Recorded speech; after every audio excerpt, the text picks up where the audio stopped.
të ulët para prokurorëve për aferat e panumërta korruptive që ka. Kjo që zhvillohet është vetëm aparenca. Natyrisht, të dytë ky komb hajdute si Lubi Balluku nuk ka patur në tërë historinë e tij. Por nuk është çështja e Ballukut këtu. Këtu është çështja e Edi Ramës. Pas ndërhyrjeve të fundit të fuqishme të komunitetit ndërkombëtar për të mbrojtur në Shqipëri rendin kushtetues, shtetin ligjor, ndarjen e pushteteve, funksionimin e sistemit drejtësisë si kushtet e gjitha kushteve për ecjen më tejshme drejt Bashkimit Evropian, të gjitha këto ranë në vesh të shurdhër. Ranë në vesh të shurdhër. Të gjitha këto Edi Rama i shumëzon me interesin e tij personal dhe të pushtetit të tij. Në kundër përgjigje, në rrafshin ndërkombëtar, ai firmosi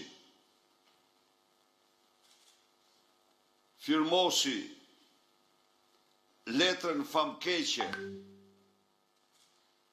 me të damkosurin Aleksandar Vučić,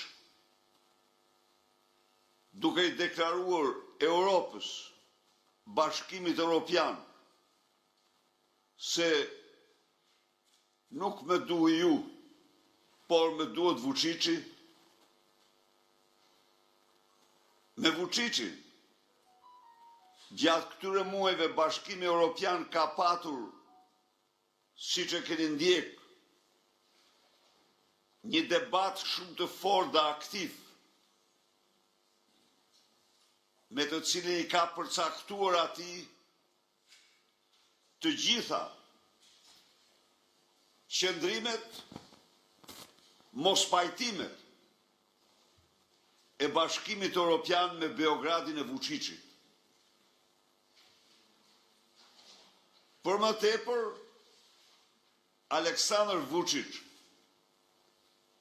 akuzohet si një nga organizatorët e safarit të Sarajevës,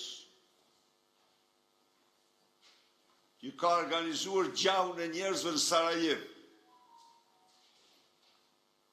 Një mashtrues i pa skrupull që betoi se s'ka patur automatik në dorë në një kohë kur videot e tij në YouTube me automatik që në atë kohë duke pritur sheshelin e tjerë janë tashmë botërisht të njohura. Dhe ky në këto momente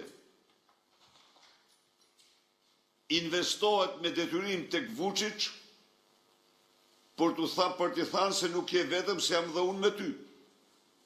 Po ky kryesisht për qëllime të veta, për qëllime se nuk don kurse si të ulet, të hetohet, të ulet të bangun e akuzës. Pra, kemi të bëjmë me veprime in extremis të një njeriu që i mbështetur me shpatlla pas murit nga 10 dosje, fakte, vetë dhe familjarisht. Tani gjën zgjidhje në Beograd. Tani propozon, nuk na duhet Europa, por Ballkani i hapur. Dhe me qenë se Ballkani i hapur ishte tregti e hapur me Serbin, pa asnjë lloj kriteri, tani na jepni edhe ju tregtine, është formale kjo, sepse nuk mund t'japi kurrë, se Ballkani hapur, në kuptoni hapur me Serbin, e cila ka traktate me ish Republikat Sovjetike. Ndaj dhe prodhimet në Shqipëri, përveç prodhimeve të veta, prodhimet në Shqipëri, të gjitha bien për shkak të importeve që bën Serbia nga Republikat ish Sovjetike. Akt tjetër i tradhtisë kombëtare kjo. Akti më i lartë pas tradhtisë që i ka bërë Kosovës është ky, sepse është investuar 33 vite në procesin e integrimit në Bashkimin Evropian. Dhe nuk ka qenë kjo një përpjekje e gabuar, jo.